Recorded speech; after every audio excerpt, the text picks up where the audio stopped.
Hey friends, if File Explorer is not responding in Windows 11, then please watch this video. I will guide you through the process to fix it. So search for Task Manager in the Windows search bar and open the Task Manager. Wait for the list to load. Right click on Windows Explorer and select Restart. This will flicker the screen for a few seconds and then it will fix your problem. Then you can restart your computer, so right click on the Start button, shut down or sign out, and then select Restart. Then the next solution will be an SFC scan.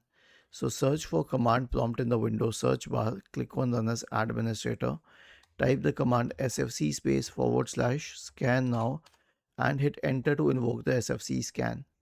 And if this doesn't work either, then you can perform a disk cleanup. So search for disk cleanup in the Windows search bar, open disk cleanup, click on OK, choose all of these files because there could be a lot of clutter, and then click on OK and then delete files. This will also free up a little bit of space on your system, which will allow the File Explorer to work. Was this helpful? If yes, then please subscribe to the channel. If not, then let us know in the comment section of the video on how we could help you further. Thank you for watching this video and have a nice day.